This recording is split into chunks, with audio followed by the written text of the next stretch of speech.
Jews, then I will have no other roof over my head than that of their uncle Mordecai, who has taken them in now that they have neither father nor mother." Antinous's father laughed until he could laugh no more. He called the handmaids and told them to bring fruit and cow's milk.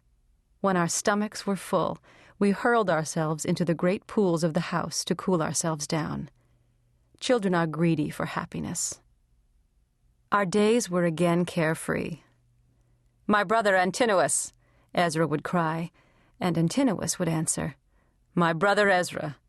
Together they forged swords and bows and javelins in Uncle Mordecai's workshop.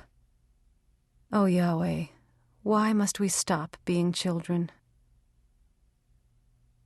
I remember the day when the games ceased and the laughter trembled at the touch of a caress. Antinoes, Ezra, and Lilah, 2 men and a woman. A new expression in their eyes, an unaccustomed silence on their lips. The beauty of nights on the roofs of Susa, the beauty of embraces, the pleasure of bodies catching fire like lamp oil too long heated. The 3 of us becoming one. That was over now.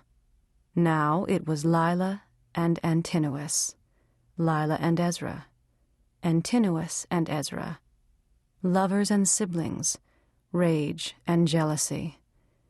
I remember it well. It churns in my memory like the dark waters of the Sha'ur in the rainy season. The handmaids have arisen now. The fires are lit. Soon there will be cries and laughter. It may turn out a fine day, alive with hope and promise. As I write, my face is reflected in the silver mirror above the writing desk. Antinoes says it is a beautiful face, that my youth is the scent of springtime. Antinoes loves me and desires me, is generous with words that speak of his love and his desire. But all I see in the mirror is a furrowed brow and anxious eyes. Is this the face, this sad, preoccupied beauty, that will welcome my beloved when he returns? O Yahweh, hear the plea of Lilah, daughter of Sariah and Achaziah, I who have no other God than the God of my father. Antinoes is not a child of Israel, but he is loyal to his promise. He wants me for himself alone, as a husband must want his bride. Ezra will say to me, "Ah, so now you are abandoning me." Yahweh, is it not your will that our bodies should grow beyond childhood, that we should become men and women, each with his own breath, his own strength, the joy of his own senses? Is it not your will that man's caress should delight a woman? Is it not your law that a sister should find other eyes to love than those of her brother, another voice to hear and admire than that of her brother? Is it not your teaching that a woman should choose a husband according to her heart, as Sarah did, and Rachel and Zipporah, the wives of Abraham, Jacob, and Moses? Whichever I am faithful to, the other's pain will be just as strong. Why must I cause pain when my brother and my lover have an equal place in my heart? O Yahweh, God of heaven, God of my father, give me the strength to find the words to appease Ezra. Give him the strength to hear them. Part 1. 2 brothers and a sister. In his message, Antinoes had not specified the place where they would meet. There was no need. As she approached the summit of the tower, Lilah's heart began beating louder and louder. She stopped, closed her eyes, put her hand on her stomach, and tried to regain her breath.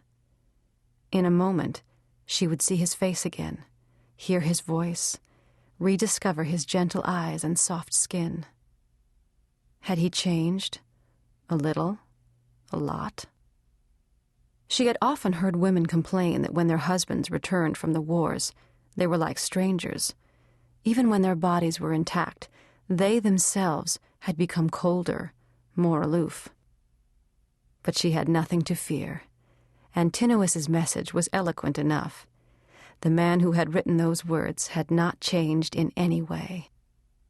She moved the gold and silver fibula that held her veil to her beautiful tunic, and adjusted her belt encrusted with mother of pearl. Her bracelets jangled, and the sound echoed like bells against the blind wall of the tower. Light-hearted and smiling, Lilah climbed the last flight of stairs. The door to the terrace was open. The setting sun was blinding, and she shaded her eyes with her hand. Nobody here. She turned, looking all around the little terrace. No voice uttered her name. No cry of impatience greeted her. Disappointment pierced her heart. Then she smiled with relief. Beneath the canopy that covered most of the terrace was a low table heavily laden with goblets of fruit and cakes and pitchers of cold water and beer, and surrounded by thick cushions. A large red ceramic vase held an enormous bunch of pale roses and lilacs from the east, her favorite flowers. Her disappointment faded away. No, Antinoes had not forgotten anything. Wars and battles had not changed him. For their first night of love, he had covered their bed with rose petals from his father's garden. Slowly eating grapes, which were transparent in the twilight, Lilah rested her elbows on the parapet surrounding the top of the tower. At this hour, when night was approaching like a caress, there was nothing more splendid than the view from this terrace. Some 100 cubits above the river Sha'ur rose the immense cliff walls of the citadel. The royal courtyard, known as the Apadana, was lined with marble columns, carved in Egypt and transported by thousands of men and mules. These columns gleamed like bronze flames in the sun, and themselves were surrounded by marble terraces even more vast than the palace. Giant sculptures of bulls, lions, and winged monsters guarded the Apadana, which was reached by flights of steps so broad and so high they could have held the entire population of the city. Few, though, were entitled to climb them. At the foot of the walls, enclosing the citadel like a casket, were the palaces of the royal city, with their many gardens. In a last flash of brilliance, the rays of the setting sun, reflected in the lazy meandering of the Sha'ur, came to rest in the gardens, fading amid the dense cedars and eucalyptus trees. The royal city was encircled by a brick wall, pierced with small square windows and flanked by tall crenellated towers, colored red, orange, and blue in places, which separated it from the busy streets of the upper town. These streets stretched far to the east, the north, and the south, dark, crowded trenches that Lilah could barely make out from here.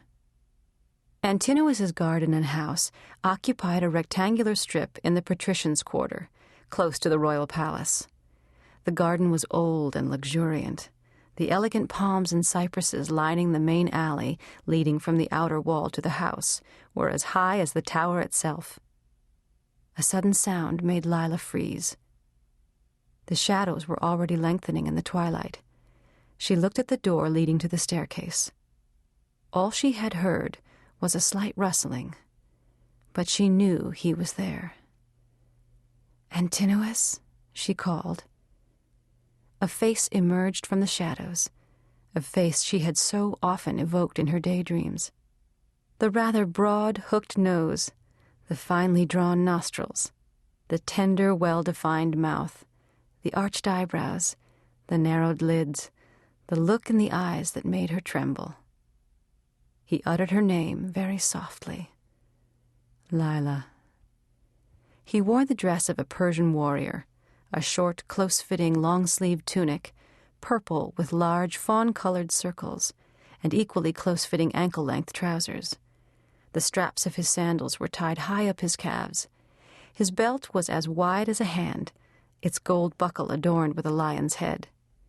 3 chains of silver, gold, and bronze linked it to a brooch in the shape of a bull's head pinned to his right shoulder. A felt ribbon embroidered with gold thread held his oiled and scented hair in place. A dazzling smile gleamed within his finely plaited beard. He repeated her name, laughing now, almost shouting, "Lilah, Lilah." Lilah began to laugh too. He held out his hands to her, palms upraised. She moved forward slowly,